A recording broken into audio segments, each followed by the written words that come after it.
The start of 2026 feels different.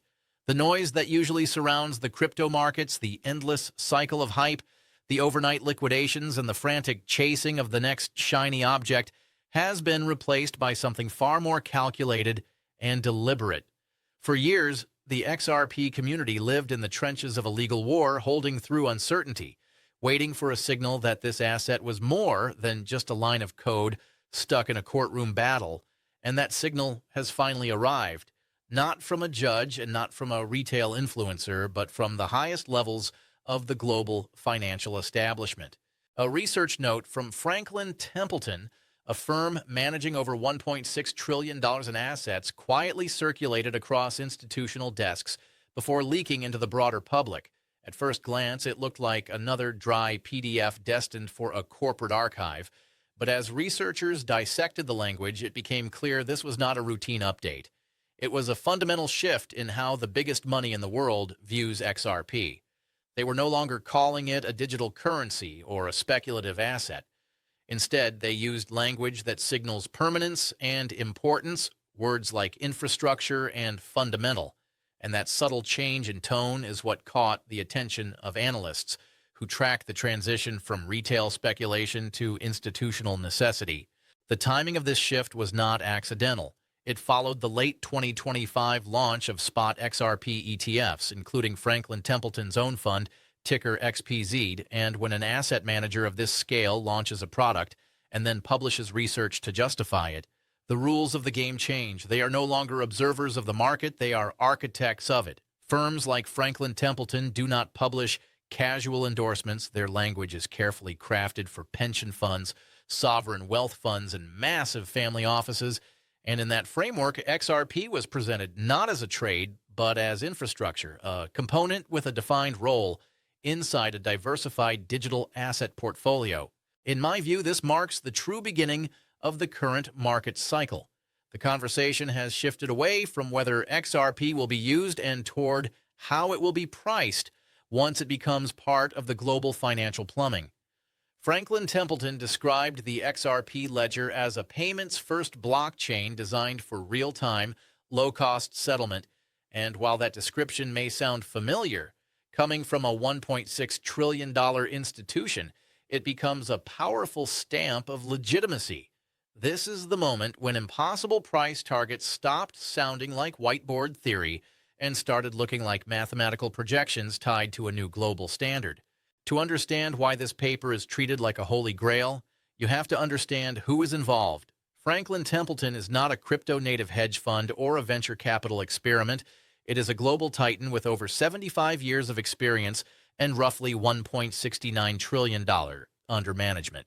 When firms like this move, they do not simply participate in markets, they validate them for the entire world of traditional finance.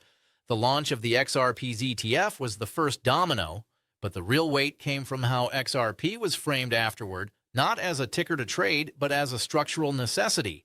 This distinction matters because it moves the discussion from speculation to utility-driven value.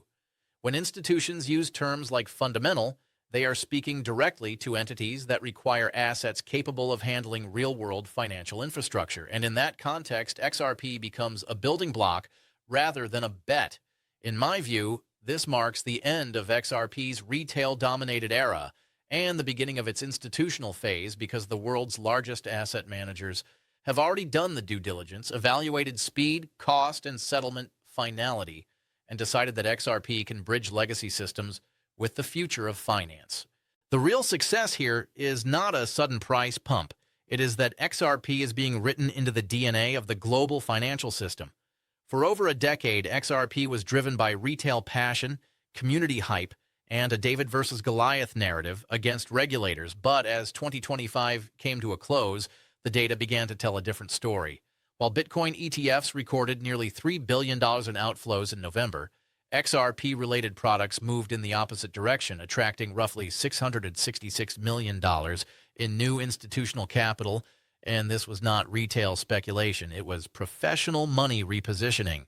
According to Franklin Templeton's digital asset leadership, the market is moving beyond the simple Bitcoin or Ethereum framework.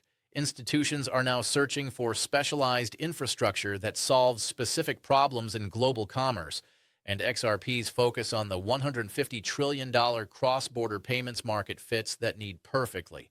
In my view, this is the quiet professionalization of the asset, a real-time de-risking process carried out by institutions that once ignored it entirely. That said, it is critical to remain grounded. Institutional inflows do not guarantee a straight-line move upward, and this transformation is structural and slow rather than explosive. When analysts use words like incomprehensible, it often signals either detachment from reality or math so large it challenges human intuition. And in XRP's case, it is the latter. If XRP is expected to settle even a fraction of global cross-border flows, current price levels simply cannot support the required liquidity because you cannot move billions of dollars through pipes designed for millions. This liquidity argument is what underpins higher price projections, including Standard Chartered's more conservative outlook that places XRP around $8 by the end of 2026 based on ETF inflows and settlement adoption, while higher targets such as $10, $50, or even $100 depend entirely on how much of the legacy financial system migrates to the ledger. What we are witnessing now is a repricing of network capacity rather than a speculative rally. Discipline is essential at this stage. Markets do not move in straight lines, and institutional interest does not protect price from volatility, as late 2025 already demonstrated. You cannot trade a long-term vision with short-term money, and anyone over-leveraged on the assumption that one research paper guarantees wealth is exactly who the market is designed to shake out. The truth is not that XRP will go to the moon tomorrow, but that it is becoming a boring, structural, and necessary part of global finance. Ripple's stablecoin, RLUSD, reinforces this transformation by bridging the gap between volatility and institutional stability. Launched in late 2024 and reaching a $1 billion market cap within a year, RLUSD allows institutions to use XRP as a bridge asset without exposure to minute-by-minute price swings, turning the XRPL into a professional settlement network rather than a speculative playground. This is where real money is made, not in the pump, but in the plumbing. On-chain data further supports this shift.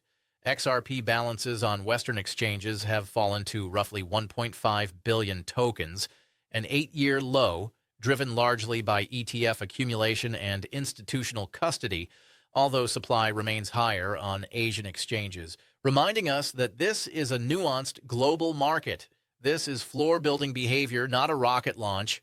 Finally, real-world utility is emerging most clearly in Singapore, where DBS Bank, Franklin Templeton, and Ripple have integrated tokenized money market funds directly onto the XRP ledger, enabling 24/7 institutional lending and real-time collateralization.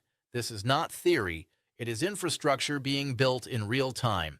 In the middle of all this bullish data, perspective matters more than ever. There is a massive gap between a trillion-dollar asset manager's 10-year vision and your personal financial reality next week. The people who succeed are not chasing green candles.